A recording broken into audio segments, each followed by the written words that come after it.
You've taken your monologue through the reading phase by reading the entire monologue 3 times.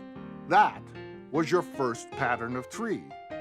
You read through each of the 3 folders 3 times. That was your second pattern of 3. By reading the 2 overlapping lines twice, you created a link between your 3 folders. In your third pattern of 3, you reinforced the forward-moving orientation of the monologue by reading through the entire monologue again 3 times from beginning to end. In the process, you placed 3 folders with all of your line files into your memory. The next step is to practice accessing what you placed into your memory.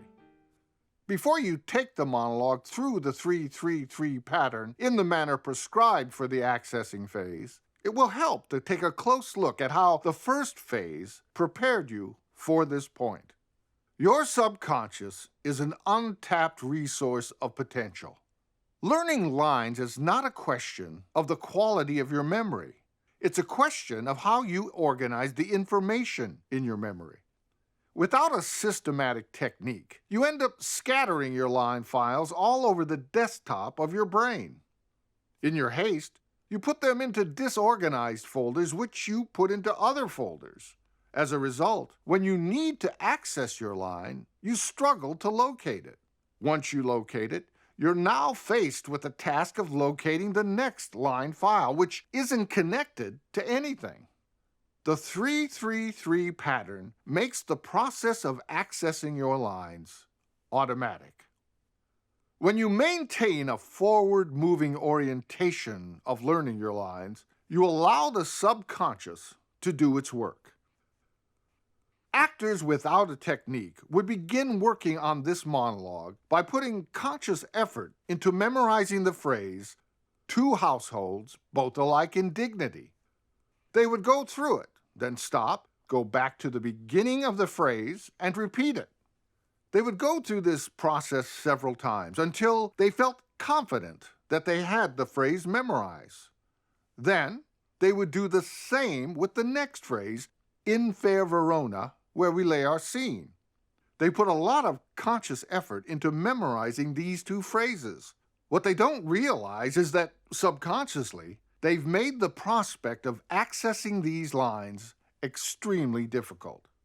The brain remembers what it practices.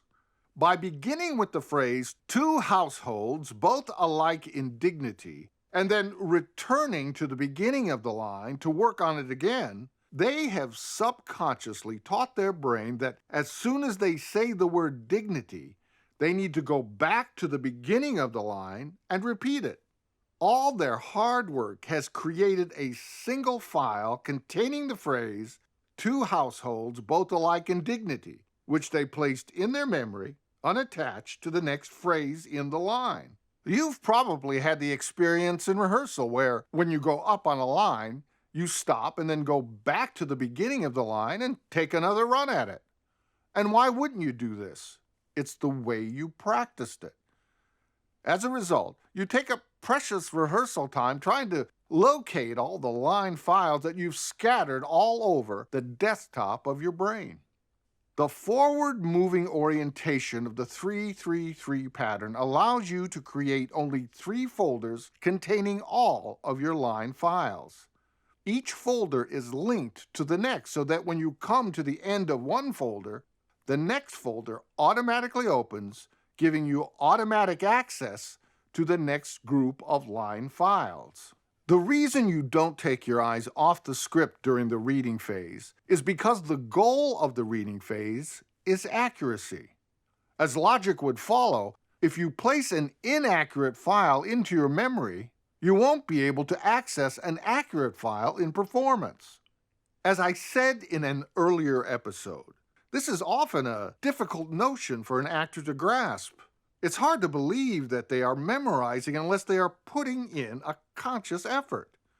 However, your conscious memory is limited. Your subconscious is vast and unlimited and requires little or no effort on your part. You only need to feed it accurate information. It's in the next phase that you need to apply conscious effort. Memorizing your lines is easy. Accessing the line that you placed on the hard drive of your memory takes patience and some conscious effort. The pattern you use for the accessing phase is the same as you used for the reading phase. The difference is that you will now be employing the requirements of the accessing phase that you practiced in the earlier episode. Begin by going through the entire monologue 3 times, delivering as much as you can recall into the focal point across the room. If you don't recall a line, don't tense up. Relax, focus, and if the line does not come to you, go to your script, refresh your memory, and then look at the focal point and continue. After you've done that, go through each folder 3 times in the same manner. You will follow this once again by going through the entire monologue 3 times in the final pattern of 3. The first pattern of 3 will be your biggest challenge in the accessing phase. It's a big chunk of information to try to access. You'll find yourself checking the script often. You'll experience much more success in the second pattern of 3 when you go through each folder 3 times and there's not as much to access. Plus, you'll have the benefit of the repetition of the first pattern of 3. You should be pleasantly surprised by your ability to access the entire monologue by the third pattern of 3. Well, now it's time for your workout. We'll catch you on the other side.